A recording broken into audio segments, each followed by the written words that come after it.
আমরা কখনো অহংকার করব না। অহংকার পতনের মূল। নিজেকে নিজে কখনো বড় মনে করব না। আমার অনেক টাকা আছে, আমার অনেক অর্থ আছে, আমার স্বাস্থ্যটা খুব ভালো। যে কোনো বিষয় নিয়ে আমরা অহংকার করি। আপনাকে জিজ্ঞাসা করা হলো, ভাই কেমন আছেন? বলে আলহামদুলিল্লাহ, এই যে গত পরশুদিন আমি হজ থেকে আসলাম। অহংকার মালের বড়াই করা। আপনি যত টাকারই মালিক হন, হযরত ওসমান রাদিয়াল্লাহু তাআলা আনহুর মালের সামনে আপনার সম্পদ কোনো তুলনাই হয় না। অনেকে স্বাস্থ্য নিয়ে গর্ব করে, অনেকে নিয়ে সন্তান নিয়ে গর্ব করে, অনেকে নিজের সৌন্দর্য নিয়ে গর্ব করে। আল্লাহ তাআলা কোরআনের মধ্যে বলেন, আল্লাহুল্লাযী খালাকাকুম মিন তুরাব, ওই আল্লাহ যিনি তোমাদেরকে সৃষ্টি করেছেন মাটি থেকে। সব সময় নিজেকে মাটির মতো মনে করা, নিজেকে সব সময় নরম করে নেওয়া। যারা গর্ব করে, আল্লাহ তাআলা তাদের ব্যাপারে কোরআনের মধ্যে বলতেছেন, ইয়া মা'শারাল জিন্নি ওয়াল ইনস ইন ইসতাতাতুম আন তানফুযু মিন আকতারিস সামাওয়াতি ওয়াল আরদি ফানফুযু লা তানফুযুনা ইল্লা বিসুলতান। তোমরা যে এত অহংকার করো, এত গর্ব করো, এত বড়াই করো, হে জিন এবং মানুষ, তোমরা যদি এত অহংকার করো, তোমাদের এত ক্ষমতা থাকে, তাহলে আল্লাহর যে সীমানা আছে, জমিনের সীমানা, তা থেকে বের হয়ে যাও। আল্লাহ বলেন, আমি আসমান জমিন দিয়ে এমন ভাবে প্যাকেট করে বাউন্ডারি দিয়েছি, এর বাহিরে যাওয়ার ক্ষমতা তোমাদের নেই। লা তানফুযুনা ইল্লা বিসুলতান। অতএব জমিনের উপর নম্রতার সাথে বিচরণ করো। আল্লাহ তাআলা অপর আয়াতে বলেন, ওয়ালা তামশি ফিল আরদি মারহা।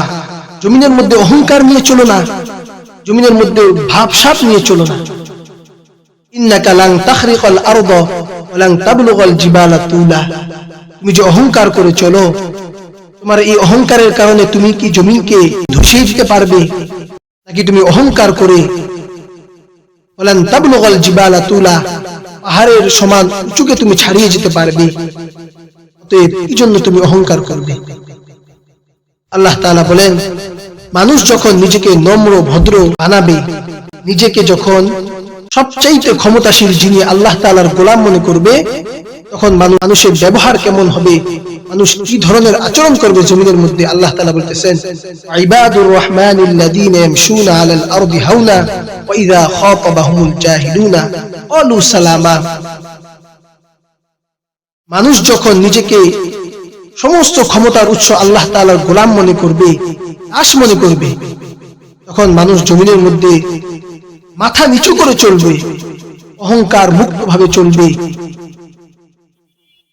মানুষ মনে করবে যে আমাকে নম্র হতে হবে, আমাকে ভদ্র হতে হবে। আমি তো মাটির মানুষ। আল্লাহ তাআলা কোরআনের মধ্যে বলতেছেন, মিনহা খালাকনাকুম ওয়া ফিহা নুঈদুকুম মিনহা নুখরিজুকুম তারাতান উখরা। আমি তোমাদেরকে এই মাটি থেকে সৃষ্টি করেছি, ফিহা নুঈদুকুম, এবং তার মধ্যেই আবার তোমাদেরকে ফিরে যেতে হবে, মিনহা নুখরিজুকুম তারাতান উখরা, এবং তোমাদেরকে এই মাটি থেকে পুনরায় উঠানো হবে। আগেও ছিলাম মাটি, এখনো মাটির মতো যদি জীবন যাপন করতে পারি, তাহলে কাল কিয়ামতের ময়দান যখন মাটি থেকে উঠানো হবে, তখন আমাদের সাথে খুব ভালো ব্যবহার করা হবে।